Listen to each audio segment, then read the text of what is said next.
Hi ನಮಸ್ಕಾರ. ನಾನಿವತ್ತು ಮನೆಯಲ್ಲೇ ಪ್ರೋಟೀನ್ ಪೌಡ್ರನ್ನ ಹೇಗೆ ಮಾಡ್ಕೊಳ್ಳೋದು ಅಂತ ತೋರಿಸ್ಕೊಡ್ತೀನಿ. ಇದು ಬಾಡಿಯಲ್ಲಿ ಮಸಲ್ಸ್ನ ಬಿಲ್ಡ್ ಮಾಡೋದಕ್ಕೆ ತುಂಬ ಅನುಕೂಲ ಆಗುತ್ತೆ.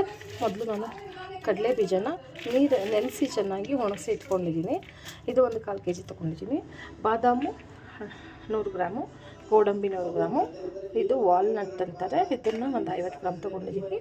ಮತ್ತು ಅಗಸೆ ಬೀಜ, ಸೋಯಾಬೀನ್ ಕಾಳು, ಇದು ಕಡಲೆ, ಹೆಸರು ಕಾಳು, ಉದ್ದಿನ ಬೇಳೆ ಮತ್ತು ರಾಗಿ ಒಂದು 1/4 kg, ಸೌತೆಕಾಯಿ ಬೀಜ, ಕುಂಬಳಕಾಯಿ ಬೀಜ ಮತ್ತು ಕಲ್ಲಂಗಡಿ ಬೀಜ ಎಲ್ಲದರಿಂದ ಸೇರಿಸಿ ಒಂದು 350 ಗ್ರಾಮ್ ಅಷ್ಟು ತೊಗೊಂಡಿದ್ದೀನಿ. ಕಡಲೆನ 100 ಗ್ರಾಮ್ ತೊಗೊಂಡಿದ್ದೀನಿ. ಇದಿಷ್ಟನ್ನು ಚೆನ್ನಾಗಿ ಡ್ರೈ ರೋಸ್ಟ್ ಮಾಡ್ಕೊಳ್ಳೋಣ.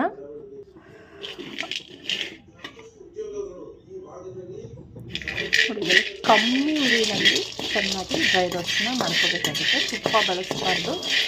ಎಲ್ಲವನ್ನು ಡ್ರೈ ರೋಸ್ಟ್ ಮಾಡ್ಕೊಂಡ್ಮೇಲೆ ಅದನ್ನು 1 hour ತಣ್ಣಗಾಗಕ್ಕೆ ಬಿಟ್ಟು ಆಮೇಲೆ ಫೈನ್ ಪೌಡ್ರ್ ಮಾಡಬಾರ್ದು. ಸ್ವಲ್ಪ ತರಿಯಾಗಿ ಪೌಡ್ರ್ ಮಾಡಿ ಇಟ್ಕೊಂಡು ಅದಕ್ಕೆ ನಮ್ಗೆ ಬೇಕು ಅಂದರೆ 1 kg ಪುಡಿ ಬೆಲ್ಲನ ಮಿಕ್ಸ್ ಮಾಡಿ ಇಟ್ಕೊಂಡು ಬೆಳಗ್ಗೆ ಟೈಮು ಹಾಲಲ್ಲಿ ಹಾಕ್ಕೊಂಡು ಕುಡಿಬೋದು. ಇಲ್ಲ ಬೆಲ್ಲ ಬೇಡ ಅಂದರೆ ಹಾಗೆ ನೀರಲ್ಲಿ ಮೊಸರು ಹಾಕಿ ಶೇಕ್ ಮಾಡಿಕೊಂಡು ಬೆಳಗ್ಗೆ ಕುಡಿದ್ರೆ ಬೆಳಗ್ಗೆ ಹೆಲ್ದಿ ರೆಡಿ ಆಗುತ್ತೆ. ಗಂಡು ಮಕ್ಕಳು, ಜಿಮ್ ಮಾಡೋರಿಗೆ, ವೆಜಿಟೇರಿಯನ್ಸ್ಗೆ ಇದು ತುಂಬ ಒಳ್ಳೆಯ ಹೆಲ್ತಿ ಫುಡ್ ಅಂತ ಹೇಳ್ಬೋದು. ನಾವು ಹಾಲಲ್ಲಿ ಹಾಕಿ ಕುಡಿದ್ರೂ ಏನು ತೊಂದರೆ ಇಲ್ಲ. ಇದು ನನ್ನ ಮಗನಿಗೆ ರೆಡಿ ಮಾಡ್ತಾಯಿದ್ದೀನಿ.